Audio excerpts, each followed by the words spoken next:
David. Oh yeah, sorry. We are Desolate Studios, and this is Forsaken. I'm Ashlyn. I'm Ryan. I'm Andrew. I'm Andrew. And Forsaken is a top-down roguelike made for PC.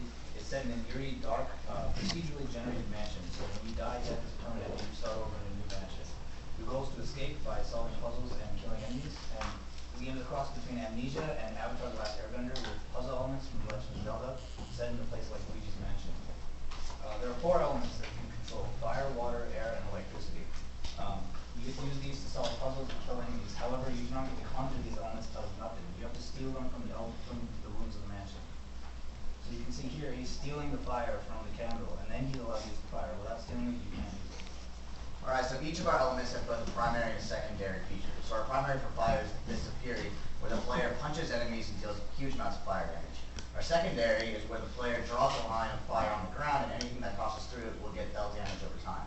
For our water, we can freeze enemies in a path, or you can create ice bridges to cross chasms found throughout the mansion. The secondary is a water shield where the player encases himself in the water, protecting himself from all harm. For our air, we create a wind current where anything that passes through the wind current will be pushed in the same direction that the current is going, whereas the air blast knocks back everything around the player from the player. And then electricity, we can chain lightning between enemies, electrifying them and dealing damage to them. Or we have a secondary that has 2 uses. If you use it on a living enemy, then it will overpower them, and they'll be enraged for a short period of time, but then they'll die immediately after that. But if you use it on a dead enemy, then they'll become resurrected, and then they'll help you aid you on your quest. Alright, Ryan and I are going to show you some gameplay and walk you through it a bit.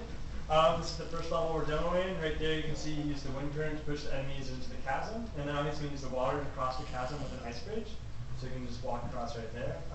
Now he's going to shield himself with the water shield, so he doesn't take damage from that trap. He creates another ice bridge, he grabs the fire, he's going to walk back over the ice bridge and use the Fist of Fury to punch open that door and grab the key so he can exit the level. This is just a good example of using all the elements in combination to solve some puzzles. Here's the next level. We're demonstrating some combat. Right there, he just threw down the fire line and then finishes off enemies with the Fist of Fury. There's 1 enemy left.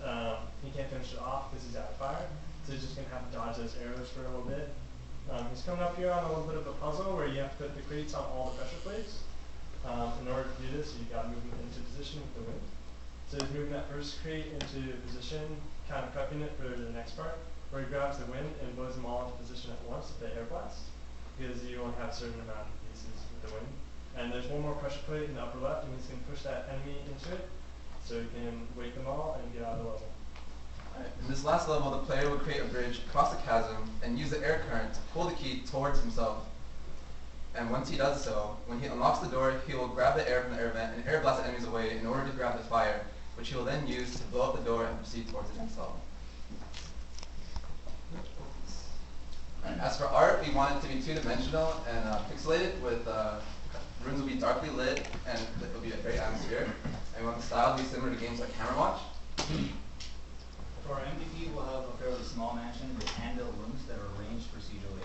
There won't be too many different types of enemies, and there won't be too many different types of puzzles, but permanent death will make this a challenging game to beat, meaning there's a lot of replayability. The small MVP gives us a lot of time to polish and add a lot of content, such as tons of enemies with unique modifiers. We can have procedural puzzle generation and room generation, and combining elemental effects such as spreading fire with air currents, as well as boss type enemies.